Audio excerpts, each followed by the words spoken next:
오늘은 요한복음 8장 1절부터 11절 말씀을 나누도록 하겠습니다. 제가 읽어드리겠습니다. 예수는 감난산으로 가시니라. 아침에 다시 성전으로 들어오시니 백성이 다 나아오는지라. 앉으사 그들을 가르치시더니 서기관들과 바리새인들이 음행 중에 잡힌 여자를 끌고 와서 가운데 세우고 예수께 말하되 선생이여 이 여자가 간음하다가 현장에서 잡혔나이다. 모세는 율법에 이러한 여자를 돌로 치라 명하였거니와 선생은 어떻게 말하겠나이까? 그들이 이렇게 말함은 고발할 조건을 얻고자 하여 예수를 시험하비러라. 예수께서 몸을 굽히사 손가락으로 땅에 쓰시니 그들이 묻기를 마지 아니하는지라. 이에 일어나 이르시되 너희 중에 죄 없는 자가 먼저 돌로 치라 하시고 다시 몸을 굽혀 손가락으로 땅에 쓰시니 그들이 이 말씀을 듣고 양심의 가책을 느껴 어른으로 시작하여 젊은이까지 하나씩 나가고 오직 예수와 그 가운데 섰는 여자만 남았더라. 예수께서 일어나사 여자 외에 아무도 없는 것을 보시고 이르시되 여자여 너를 고발하던 그들이 어디 있느냐?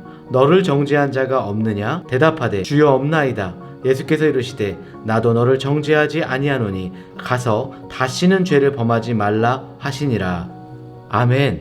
오늘 본문의 사건을 보시면 유대인들이 상당히 고심을 하고 있습니다. 어떻게 하면 예수님을 잡아 죽일 수 있을까? 예수를 잡아들이고 한 여인을 죽일 궁리를 오래도록 하고 있었습니다. 한 영혼을 죽이고 한 사람의 인생을 파괴시키기 위한 작전을 짜느라고 많은 시간을 허비했던 유대 지도자들과 비교해서 예수님은 과연 어디로 가셔서 무엇을 하셨을까요? 예수는 감난산으로 가시니라. 아침에 다시 성전으로 들어오시니 백성이 다 나오는지라. 앉으사 그들을 가르치시더니 서기관들과 바리새인들이 음행 중에 잡힌 여자를 끌고 와서 가운데 세우고. 아멘. 오늘 예수님은 어디로 가셔서 무엇을 하셨을까요? 1절에 보시면 감난산으로 가셨다라고 기록하고 있습니다. 그럼 예수님은 감난산으로 가셔서 무엇을 하셨을까요? 예수님께서는 그냥 가신 것이 아닙니다. 감난산에는 겟세마네라는 동산이 있습니다. 예수님께서는 항상 예루살렘에 오시면 제자들과 그곳에 가서 기도를 하시곤 하셨습니다. 그러므로 오늘 본문에 예수님께서 감난산으로 가셨다고 하는 것은 늘 찾으시던 기도의 처소로 가셔서 밤새워서 사역을 위해서 기도했다라는 뜻입니다. 여러분, 모여서 밤새 사람을 죽이려고 모의를 했던 이 무리들과 하나님의 산에 올라서 밤새 기도했던 예수님, 이 둘 가운데 누가 승리자가 될 수가 있었을까요? 이것은 말할 필요도 없습니다. 기도한 쪽이 이기게 되어 있는 것입니다. 우리 앞에 문제가 생겼을 때 인간적인 책략을 가지고 밤을 지샌다고 해서 그 문제가 풀리지는 않습니다. 논의한다고 해서 문제가 떠나가는 것도 아닙니다. 오히려 모든 걸 다 내려놓고 하나님의 산에 올라서 하나님께 간절히 기도할 때 하나님께서 그 문제를 풀어주시는 겁니다. 그러므로 오늘 말씀 가운데 예수님은 그 전날 밤에 밤을 새워가며 기도하고 내려오셨기 때문에 그 반대자들이 어떤 책략을 가지고 왔다가 하더라도, 그 어떤 모함을 가지고 왔다고 하더라도 그것을 능히 감당할 수가 있었고 하나님 안에서 승리하는 것이 가능했던 것입니다. 그렇게 서기관들과 바리새인들이 음행 중에 잡힌 여자를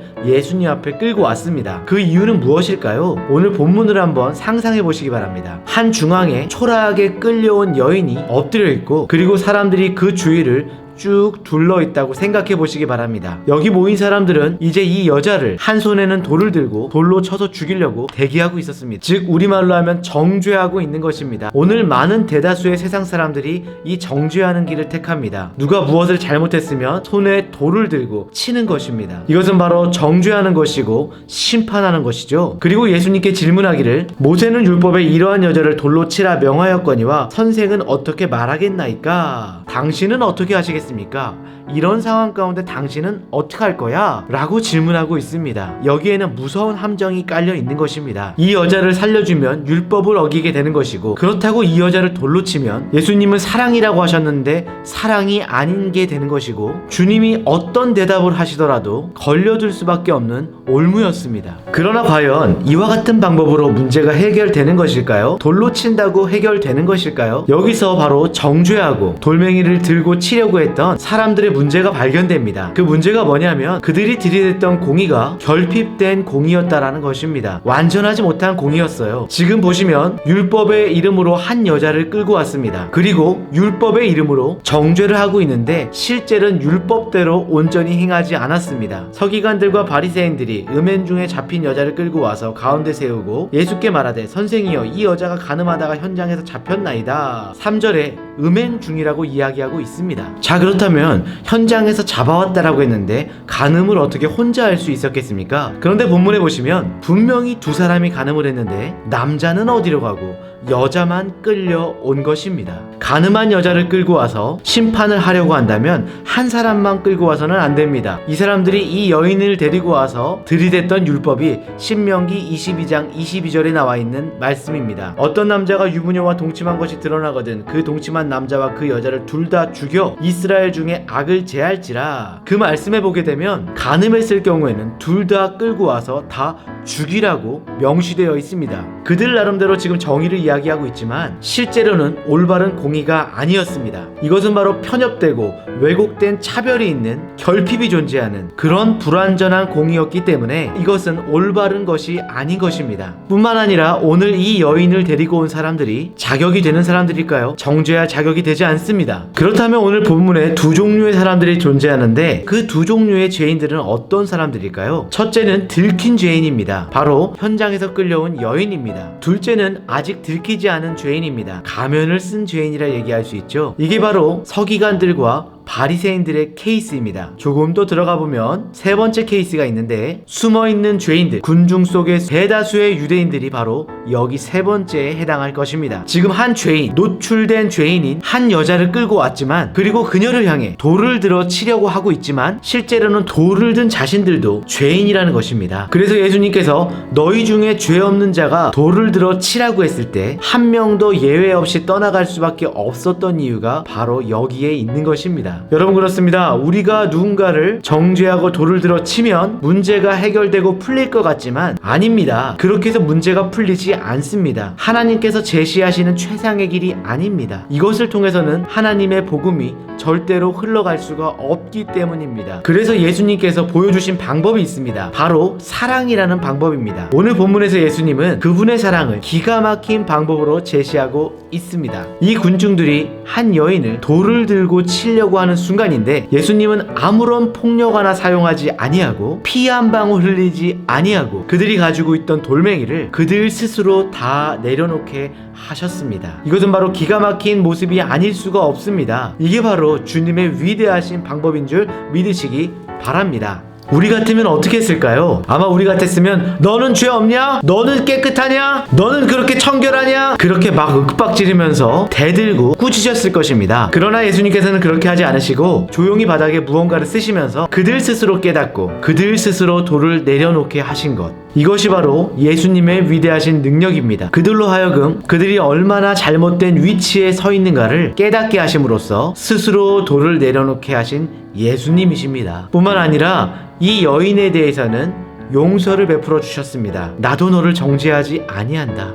나도 너를 정죄하지 아니한다. 이 온 우주에서 어느 누구도 정죄할 자격이 되지 않는데 유일하게 정죄할 수 있는 한 분이 바로 예수님밖에 없는데 그 예수님이 바로 그 여인에게 이렇게 얘기해 주신 것입니다. 그렇다면 음행에다 잡힌 여인이 예수님 앞에 끌려온 것이 왜 은혜일까요? 오늘 본문의 여인이 예수님을 만나지 못했더라면 아마 똑같은 죄를 계속 짓다가 언젠가는 돌에 맞아 죽었을지 모릅니다. 이 시간 우리에게도 그리고 여러분에게도 감추어진 죄가 다 있지요. 아무도 모르는 죄, 절대 다른 사람에게 알리지 말아야 될 죄, 그런 죄가 우리에게도 있을 수가 있습니다. 그리고 어쩌면 우리는 우리 삶 가운데 그것이 겉으로 드러나지 않게 태연하게 살아가고 있을지도 모릅니다. 바로 그것이 우리 인간이고 우리 자신입니다. 그러나 이것이 깨달아지고 인정이 된다면 그것이 바로 은혜입니다. 어떤 사람은 죽을 때까지 이러한 죄가 드러나지 않는 사람들이 있습니다.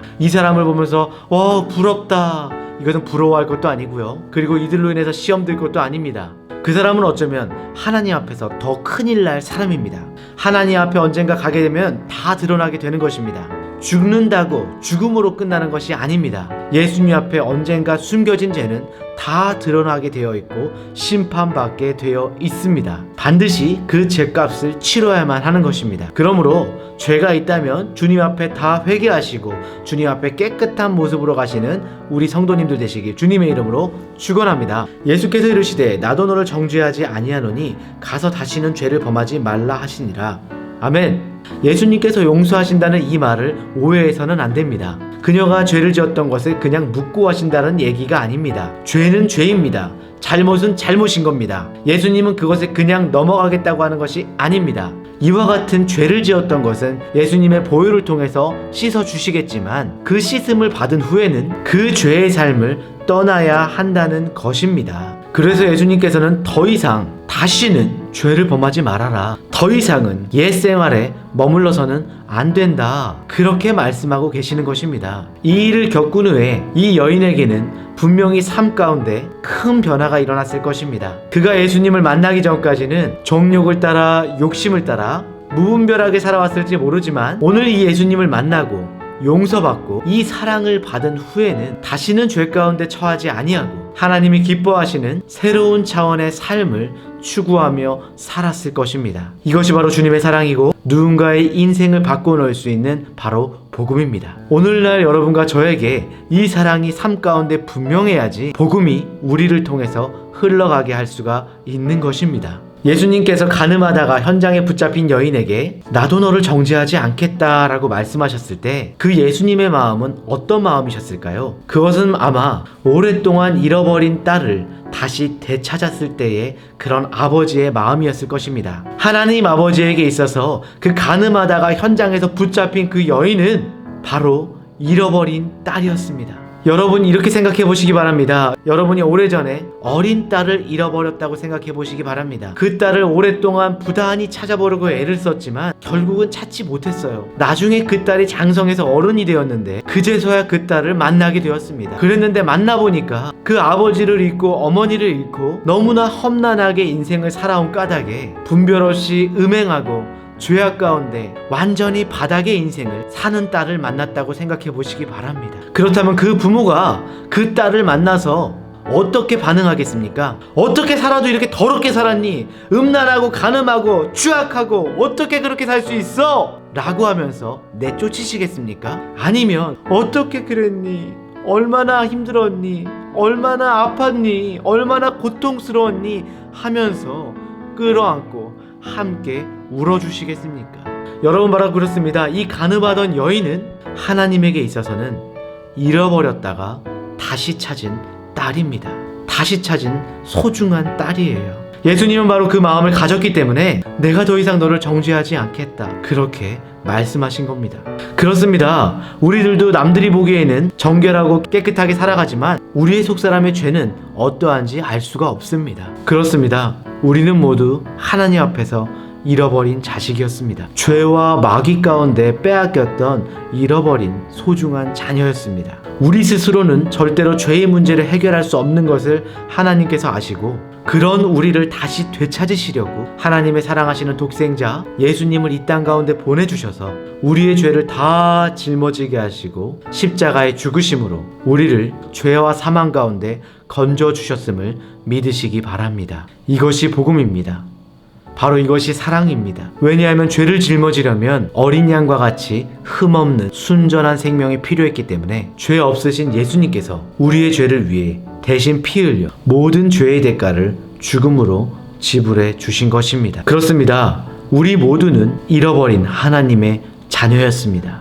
그래서 하나님이 우리를 보실 때 우리의 죄악된 모습을 보시지만 그러나 그 하나님은 우리를 정죄하지 않으십니다. 나도 너를 정죄하지 아니하노니 이 간음한 여인에게만 하신 말씀이 아닙니다. 잃어버린 자식을 찾는 간절한 마음으로 저와 여러분에게 하신 말씀이십니다. 오늘 이 시간에 마음에 있는 내적인 죄 때문에 여러분들의 죄 때문에 두려우신 분들이 있습니까? 감춰진 죄 때문에 불안해하시는 분들이 있습니까? 예수님 안에 답이 있습니다. 내가 너를 정죄하지 아니하노니 예수님 앞에 온전히 나아오시기 바랍니다. 그 죄를 내려놓고 회개하시고 주님 앞에 주님 품에 안기시기 바랍니다. 여러분 그렇습니다.